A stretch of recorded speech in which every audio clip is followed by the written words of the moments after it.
So most of you know already, but just a little bit about me. So I'm the registered dietitian with Power Portions. Some of my specialties include sports performance and weight management. So my former career was as a basketball player. If we haven't talked about that already, I was a professional basketball player. So just a little bit about me. And a fun fact, I'm a sucker for a good queso dip. So I know as a dietitian, some people look at us and think that we're always supposed to eat clean no matter what. But I love a good queso. So just a little bit about me before we get started. Some of the objectives that we have today, first and foremost, just understand the importance and benefits of meal prepping. So there's so many things that you can get from meal prepping, and today we're going to go over a few of those things.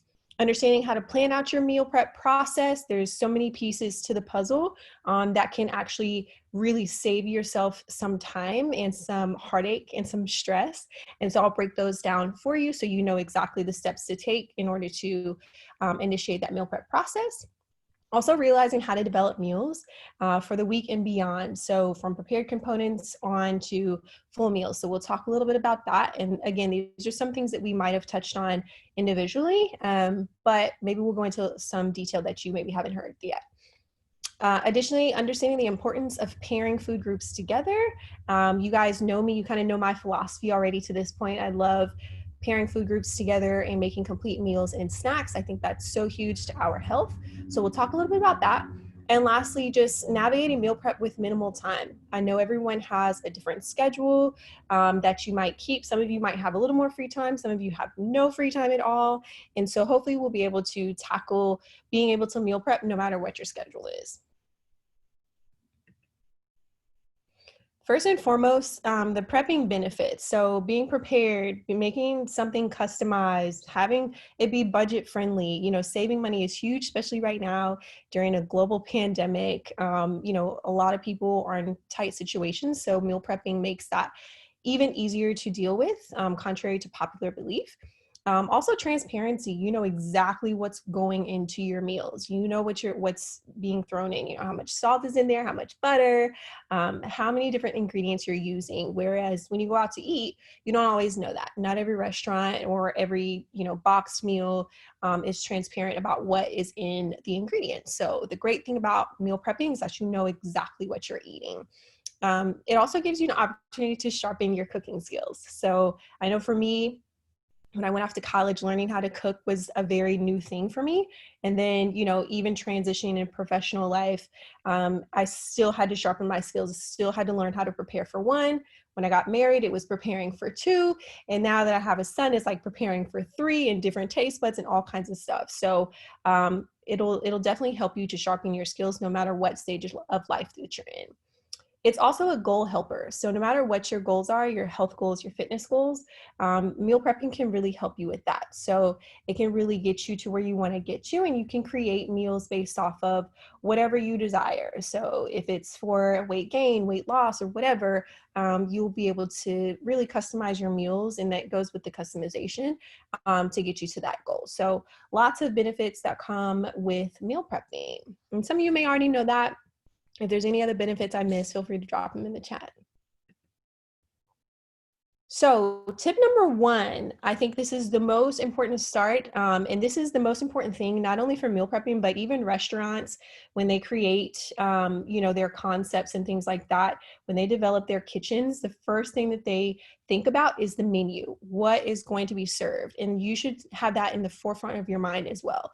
What is going to be your menu? Because if we don't have that, then it will be very, very hard to kind of know exactly what direction we want to go with groceries or planning things out or whatever you're trying to do. So planning out the menu first and foremost is huge, and just being able to plan out things after that. You want to make sure you're deciding what you want to eat, and it'll save you some time and some money at the grocery store. So I don't know how many of you have gone to the grocery store and didn't have a menu planned out. To me, I always end up, if I don't have a menu and I don't have my grocery list and I go to the grocery store, I end up spending way more money than I'm supposed to. I end up putting tons of things in my basket that I don't need. And then I get home and I realize, oh, I want to make chicken parmesan, but I forgot to get parmesan. So that all comes with planning out your menu, and knowing what you have at home already and what you'll need to get from the grocery store. Also, when you plan out your menu, that can be really helpful in saving you time when you're actually in the kitchen. So if you know what you're going to cook already, you'll know, what you need to cook first, what you need to cook second, how you're going to pair things together. So I would say this is probably the number one thing and the biggest mistake that a lot of people make when meal prepping is that they don't exactly have a menu planned out. So if nothing else, plan out your menu. And you can plan to make combo meals or individual items for mixing up and matching, depending on what your preferences are. And we'll talk about that a little bit more as we go through this webinar. But key number one, plan out the menu. It will save you a lot of time, it will save you a lot of money, and it will actually help you de-stress a little bit. One other note that's not on here about planning out the menu, this is a great time to get other family members involved or people that live in your house, whether it's a roommate or, kids or husband or wife or whatever. Making sure you're getting them involved. So that way, if you have any picky eaters, if you have anyone that's like, oh, I don't have a taste for that, they will have already had the opportunity to have their say so in the menu. So this is a great way to get input from everyone so everyone's happy throughout the week. Tip number 2, have groceries ready to go. So I know after you have your menu set, this is step number 2, but I don't know if you've experienced this in a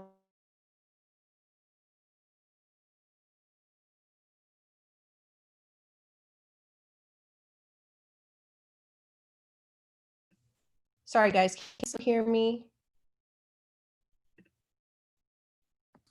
Yes. Okay, perfect. So having your groceries ready to go is going to be so significant. And really, that can be a matter of you going to the grocery store or ordering groceries online. I know that's something I really take advantage of, and that can save you even more time, making sure you're getting those groceries delivered. However you go about grocery shopping, just make sure you plan that into your schedule. Almost set it in there as though it's an appointment. So, set an appointment for planning your menu, set an appointment for getting your groceries. So that way you have those two things already ready to go when it's time to get to cooking. So also another thing, whenever you do plan out your menu, I think I mentioned before, checking out the pantry, checking out your fridge, seeing what you already have in there before you go grocery shopping. So you can save yourself some money and you don't end up having duplicates, brand new things, 2 ketchups, 2, smart balances, whatever. So making sure you check that as well.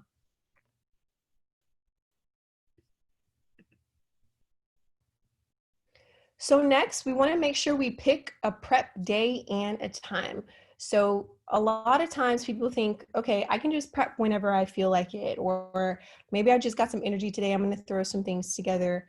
That may work well for some people, but not everyone. So sometimes it's best just choose a day where your stress levels are going to be the lowest and you can truly enjoy the process of putting meals together that you know you're going to love. So select a time slot, maybe that's Sunday, maybe that's Saturday, whatever day works for you, and mark it in your calendar like an appointment. So we've already kind of touched on planning your menu. So that's an appointment. Planning out your grocery shopping, that's another appointment. And then also planning out a day that you're going to prep and cook all of your food. So these are three different appointments that you need to schedule for yourself. And it might seem like a lot right now, but in the end, it will actually make things so much easier for you. And it will truly, truly, truly save you time and stress at the end of the day. If it's already planned out, it's already scheduled, you'll be good to go, and you know exactly how your week is going to go when it comes to prepping. And then when the food's made, you won't have to worry about it anymore. So make sure you put it in your schedule when you want to prep and when you want to cook. And try to choose a day that you know you're probably going to have a little more energy. Maybe not the end of a work day, unless you function really well that way. I do not.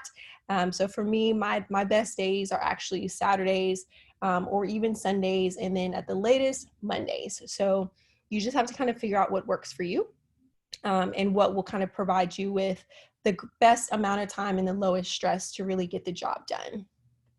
And there's nothing wrong with taking breaks either, so don't forget that.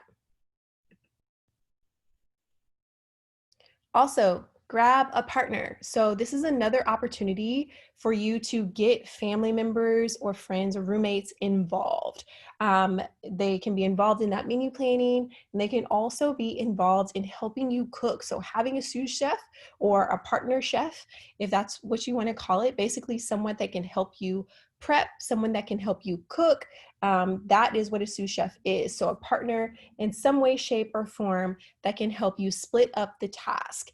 That's great for bonding and time saving. So right now, with everyone kind of being locked in their homes, maybe a little less than before, you should have a few hands on deck to help you to prepare some meals and snacks, and it will save you a lot of time. I know for me, I actually use my 2-year-old a lot for this. He doesn't know it, but I might say, hey, can you go grab me this from the pantry? Or can you help me wash off these grapes?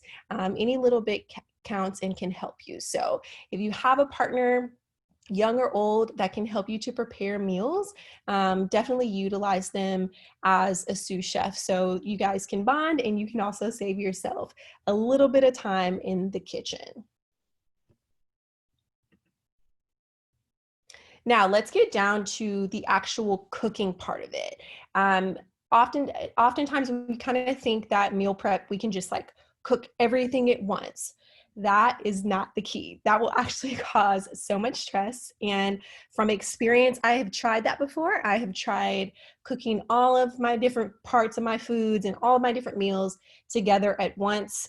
Even tried that, for Steph and I in the beginning of Power Portions. When we first started out, we didn't have a ton of knowledge on preparing meals until we actually partnered with chefs. And in the beginning, it was, okay, we're just going to kind of put things together and we're just going to try to make it all at once. No, once we actually met with chefs and started partnering with them, they taught us like there's actually an art to making your time in the kitchen more efficient and getting things done in and out so that you save yourself time. So we're going to kind of talk about that right now. So number one, start with your protein and starches. So protein, we're talking about, chicken, steak, beans, lentil if you're plant-based, or pork, any kind of protein like that, that's going to take you a little bit longer to cook. And then starches such as like rice, quinoa, potatoes. I mean, there's all kinds of things that fall in that category, pastas. But these are the two categories that are actually going to take you the longest time to prepare. So imagine if you're done with your broccoli and you're done with, your salads and all that, and you're still waiting 3 to 4 hours for some sort of protein to slow cook or your starches to finish. That is really going to throw a damper in your schedule. So starting with your protein and your starches is great.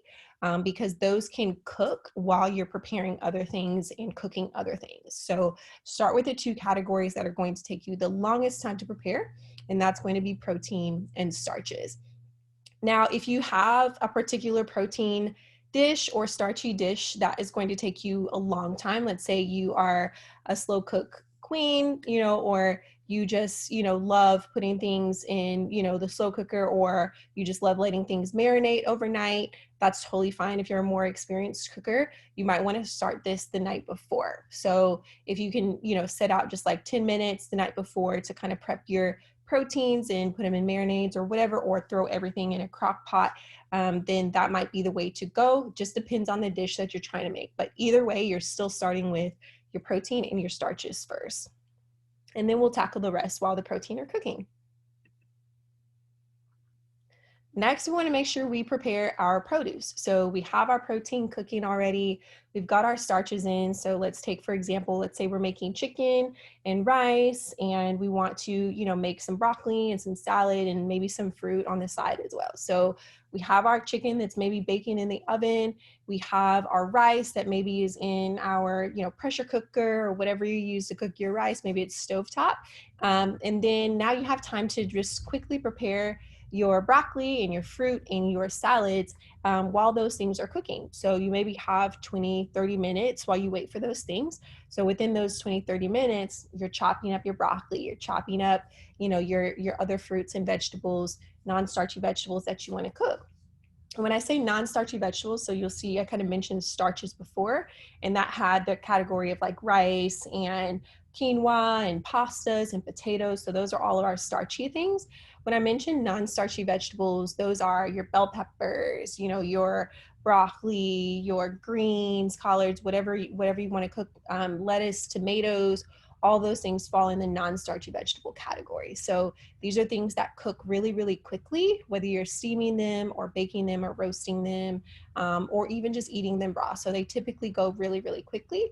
In fruits, unless you're making some sort of chutney or jam, then you don't really even have to cook those. So it's a matter of just like washing them and preparing them. So this step typically takes maybe 10, 15, 20 minutes at max. So you should be able to knock this out while your proteins are cooking and while your starches are cooking. So we're really looking at that 30, 45-minute time span and when we're knocking everything out together. So once you've knocked out all those food groups, and this is kind of like a no recipe way to go about meal prepping, unless you've made a recipe that's specific that you are trying to cook, that is like an all-in-one meal, like a chicken parm or something like that, then you definitely want to try to pair food groups together. So if you're going the no recipe route, and this is something that I'm always, always, always encouraging, pair food groups together. So this is how you develop the meals after you've actually created the food. So hopefully at this point you will have already had developed your menu. And so you kind of knew ahead of time what you wanted to put together. But let's say you wanted to switch it up, you wanted to do some sort of different variations. Well, you can still do that with the different components of foods that you've created. And you can create well-balanced meals by just pairing things together. So let's say one day we decided to make chicken breast, we wanted to make rice, we wanted to make our broccoli that we had, and then let's say we had a few other starches, we made some quinoa, let's say we made some salmon, and then we made, I don't know, some carrots. Well, you can still pair things together and mix and match them. So maybe those were two separate meals, but maybe the next day you decided to pair the rice and the salmon together and throw in a different stir fry vegetable that you didn't have. I mean, there's all kinds of ways that you can pair things together. So some of those food groups that we're talking about, and you'll kind of see my little food pyramid over here. One of those food groups is our colors. You have your fruits, your vegetables, and when I say vegetables, I'm talking mainly the non-starchy vegetables here. Next category, we have our starches. So those are your starchy vegetables, your grains, your breads, things like that. You've got dairy. Dairy typically falls in that protein category. Then you've also got more protein up here. And then lastly, we've got our sweets and our more processed foods. So if you know me, you know that I always say that there is room for every single food that you could possibly want. And so that stands true even in your meal prepping. So either way, even if you're having something that you truly enjoy, that you probably don't want to indulge in on a regular basis, you can still have it, but it will still be a matter of pairing food groups together, pairing snacks together. And some of my main keys to that are pairing at least two food groups together for snacks and at least 3 food groups together for meals. And I'm going to give you guys an example of what that would look like if you haven't already kind of thought about that on your own. So I have a breakdown here of just like what food groups pair best together. And I'll give you kind of a breakdown as to why I put these specific food groups together. So this might be one of the pages that you should screenshot. I know we have a specific meal plan for the Wholesome Refined attendees, but once you guys are done, this still might be something that's really helpful for you, just to kind of give you some ideas if you don't have them already. So that first category that we have here are carbs plus fat or protein.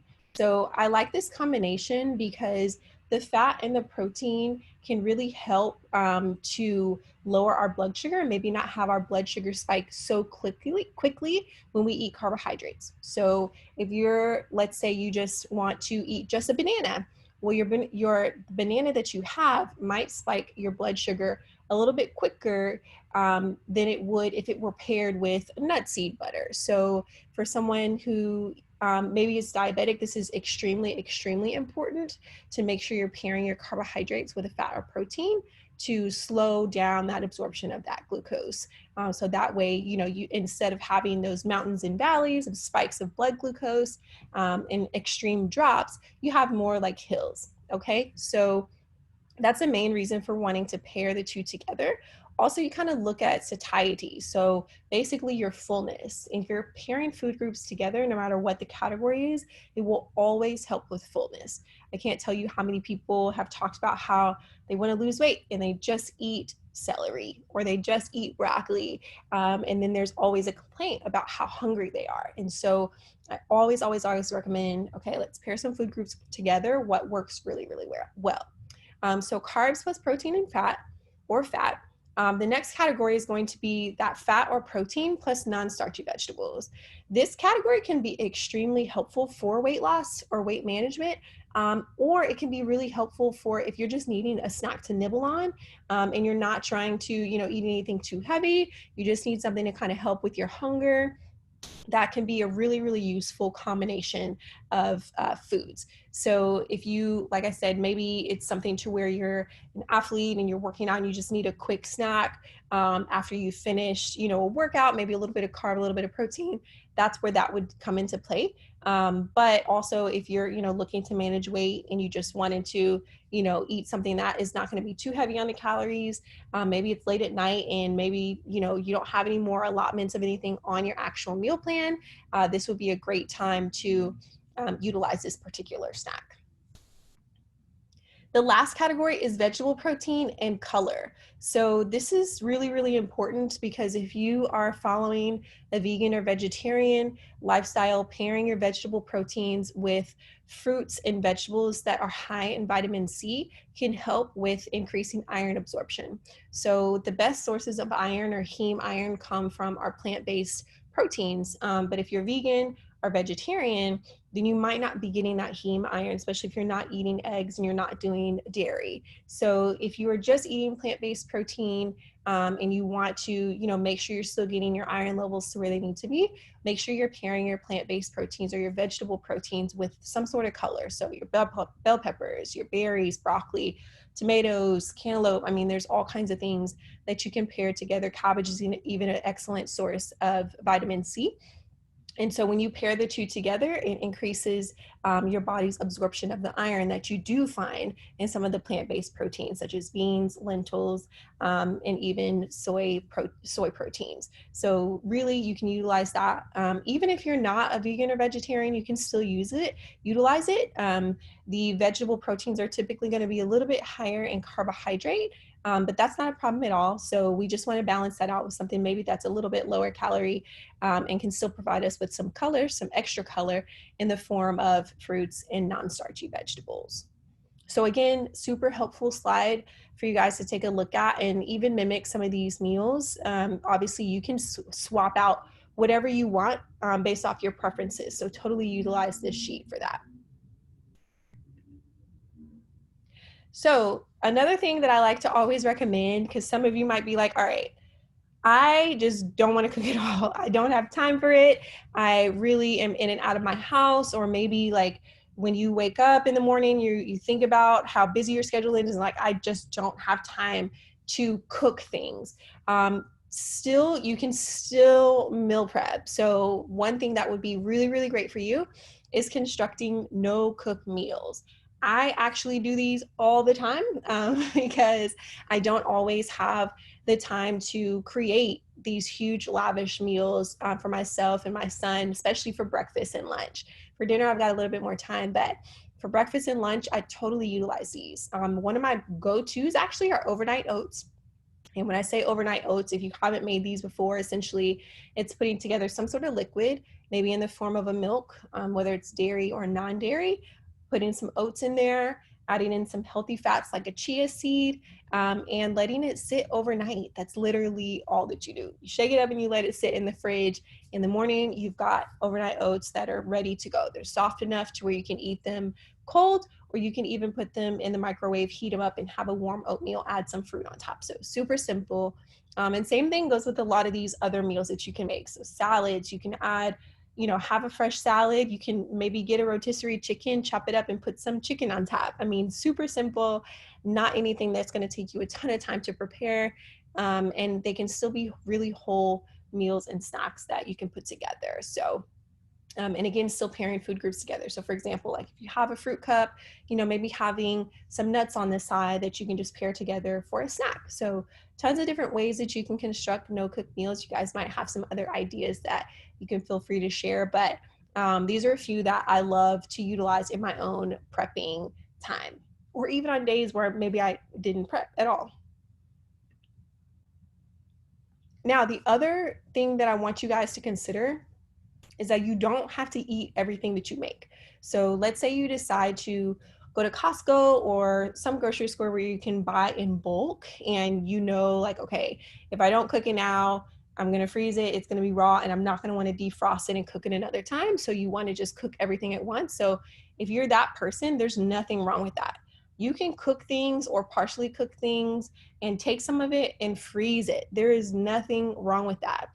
It will still have its same nutritional value, regardless of if you ate it right then or if you froze it and defrosted it and ate it a month from then. Now, freeze times vary depending on what it is that you're trying to cook. So that's definitely something that we can talk further about if you guys have questions. But typically your fruits and vegetables will last a little bit longer than your proteins, and even some starches will freeze well. So rices will freeze well, casseroles will freeze well, but those don't have as long a shelf life in the freezer as like your fruits and vegetables might. So just really depends on what you're trying to make. But even still, no matter what it is that you're making, if you're making something in bulk, there's nothing wrong with freezing your meals. They can be full meals, or they can even be meal components. So let's say you made some steak one day and you didn't eat it all, or you didn't want to eat it all, you just wanted to go ahead and get it cooked, go ahead and do that. Cook it, chop it up,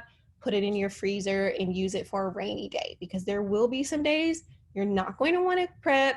Maybe you didn't plan things out. Maybe you just maybe work ran long and you weren't able to meal prep or whatever. There's all kinds of things that come up in life that cause us to not be able to do what is planned.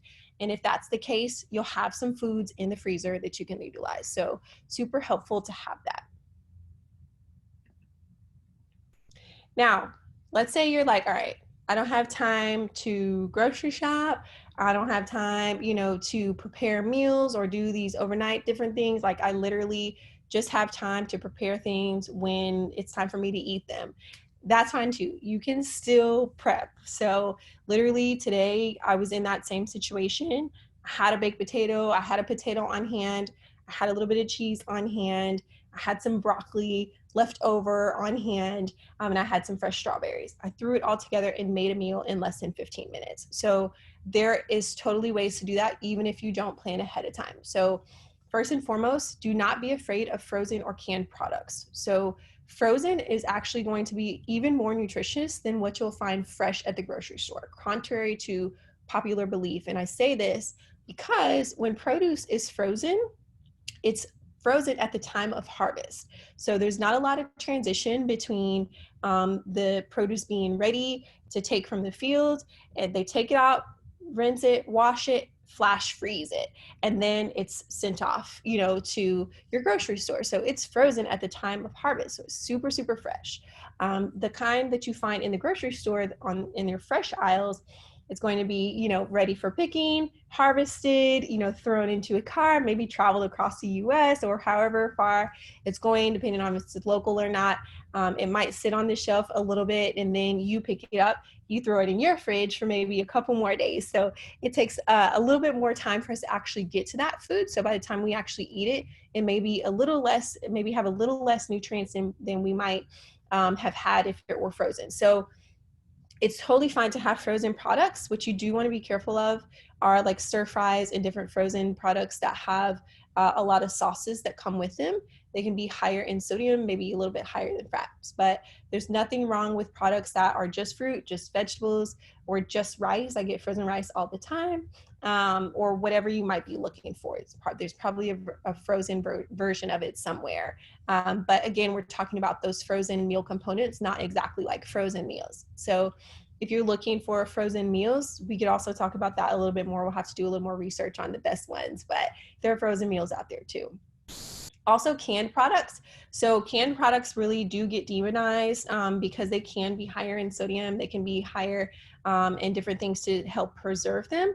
But sometimes, and when you're trying to prepare meals on a budget, this might be your best and only option. There is nothing wrong with using canned products. If you are nervous about the sodium content, be sure to look for canned products that say no salt added. You can get no salt added tomato sauces, no salt added beans. I mean, there's all kinds of canned products that you can get no salt added. Even if you're doing like tuna or canned chicken, you can find kinds that are packed in water as opposed to oil. So those are just a few things to look for on the label to where you can make sure that you're still getting the healthiest canned products possible.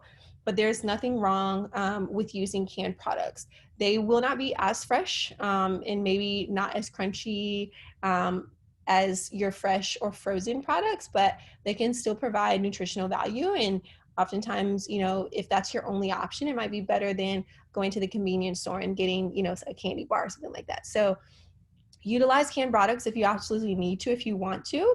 And another thing that you can do if you're concerned about just, the sodium levels and the canned products, you can always strain out all the juice or water or whatever they're in and rinse them off. So this can remove up to 30% of the sodium in a canned product. Can be very, very helpful to do. So if your only options are canned, do not demonize that. Go ahead and grab that off the shelf, put it in your basket and take it with you. It can help you in the long run save time.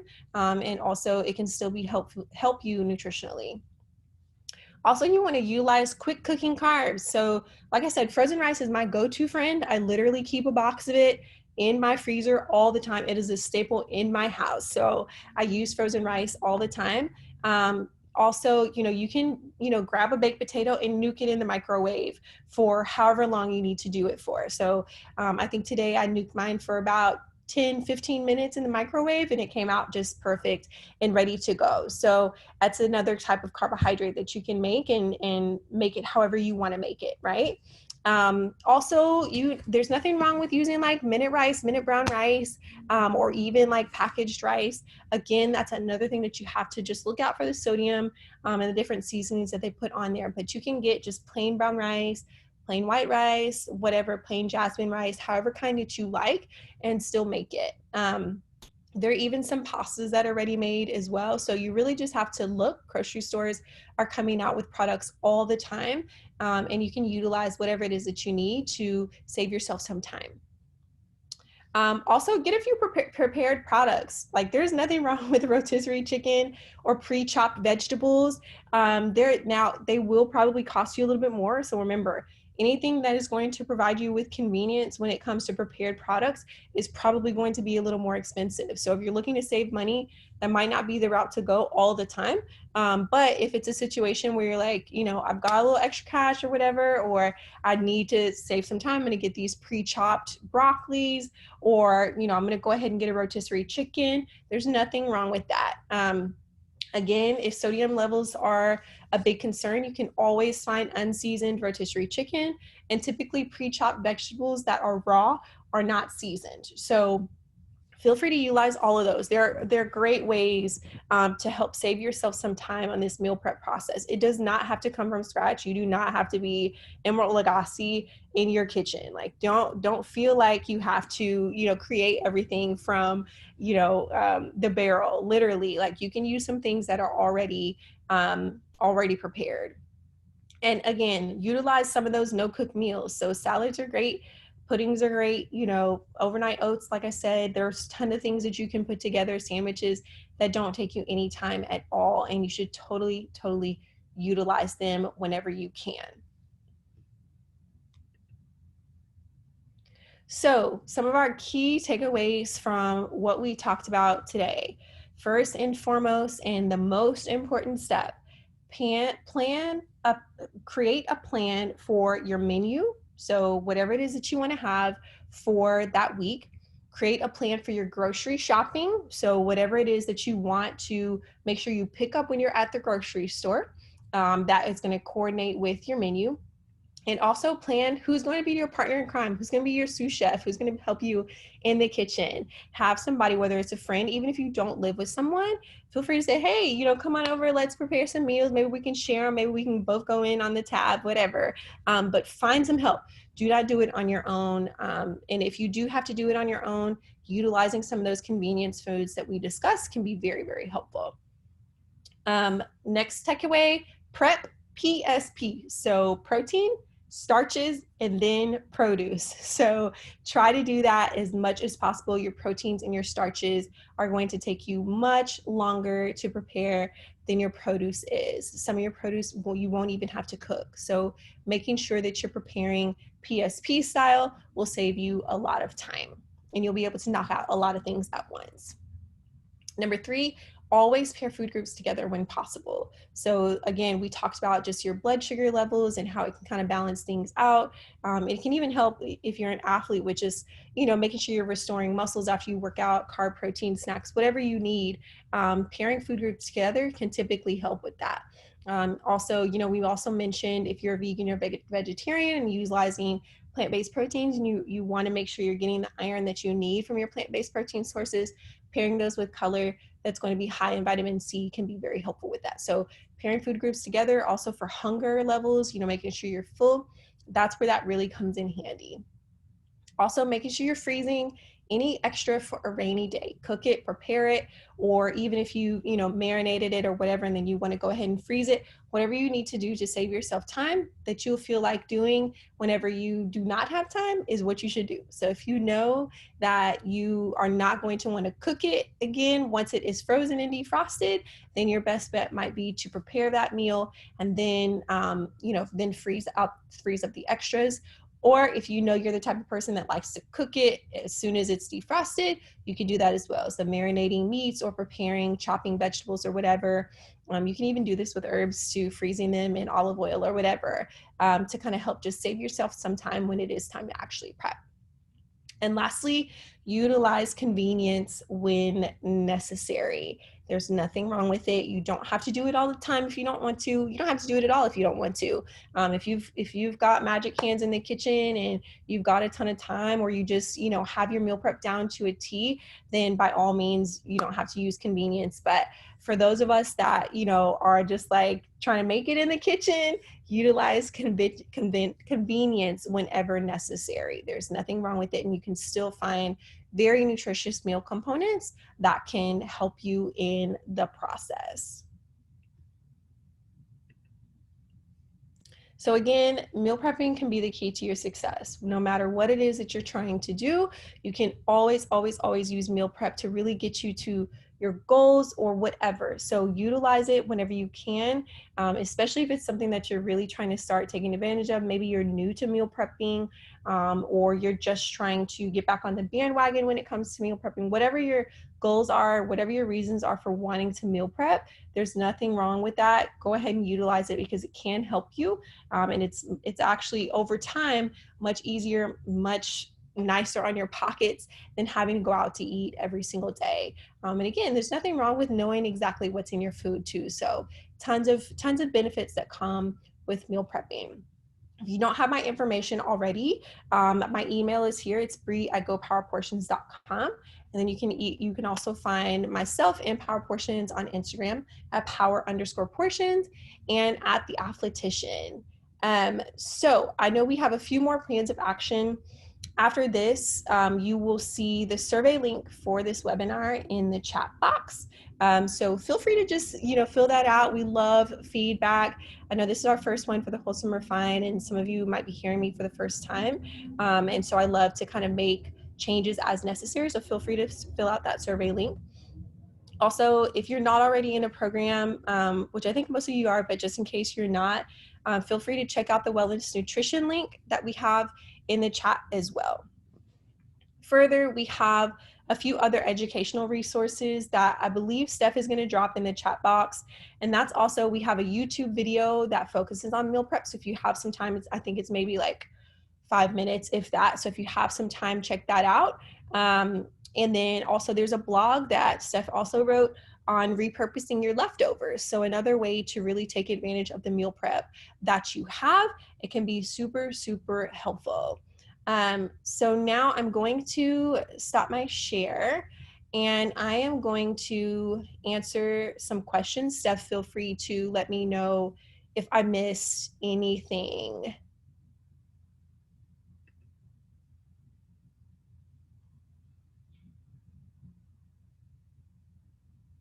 Okay, so let's see. So I have a question about how to keep meals interesting so you don't get bored eating the same thing. So suggestions on foods all of food to always have on hand. So when it comes to keeping things interesting, I think for me, I think it's all about those meal components and being able to mix and match things together. But what can really make the difference in keeping your foods interesting are actually like the herbs and seasonings that you use. So let's say you have chicken, rice, and broccoli. Well, chicken, rice, and broccoli can be turned into Cajun style chicken, rice, broccoli and rice. It can be, you can add maybe some teriyaki sauce and it'll then be a stir fry, so that I think is really the key, being able to move things around, move components around, and then using those seasonings, maybe salt-free seasonings if you are focused on, the sodium levels, and herbs that can really change the flavor of a meal completely. So checking out different herbs and seasoning can really be helpful. Suggestions of food to always have on hand, some staples. I think I mentioned my favorite one is rice because I do not like waiting 20, 30 minutes for my brown rice to cook. And I don't know, some of you might feel the same or differently, but I definitely, that's like my go-to thing. So I love to keep that on stock. Whatever your favorite fruits and vegetables are, keep those on hand. So for me, I love convenience fruits and vegetables. So I keep clementines, I keep bananas on hand, I keep apples, literally things that I can just like pick up and grab or won't take me a long time to prepare. I also try to keep some berries too, but it just depends on the time of year. So, what will take you a little bit longer are like your melons and things that you're going to have to prepare well in advance to be able to use them. Those end up sitting in my refrigerator for like a week. So, like I said, I always like to use grab and go fruits and vegetables. It can be really, really helpful.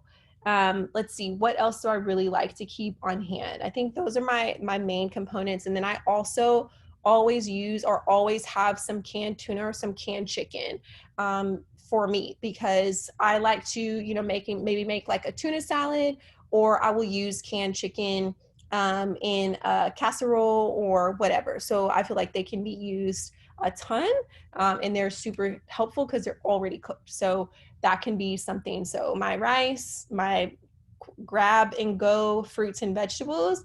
And I guess I didn't mention vegetables, but I always keep some baby carrots and some celery in my refrigerator. So some of those things you can automatically do. And then, like I said, just like some canned tuna or chicken. Let's see. Another question I had was, I am not good at planning out the menu. I just go to the grocery store and know I need to get vegetables, proteins. My meals are quite boring. Any recommendations on websites for meal ideas? That's a great question. So one of the websites that I utilize on a regular basis is All Recipes. So I love going to All Recipes. They can be very helpful. You can find really anything that you're looking for on there. I mean, they have so many different recipes. Also, another one that I like is Cooking Light. So that's another one because they have really health friendly meals that you can find that don't, have a ton of sodium or sugar or whatever. So that's another one. Food Network is awesome. Now, Food Network, you do have to be careful because some of them will be a little more, less health conscious depending on the chef that you're getting a recipe from, but it can still be very helpful for you. And if you have questions or you want like revision, you can always send it to me. But those are some of the best websites that I like overall that I use on a regular basis when I'm looking to find something that's maybe new or whatever.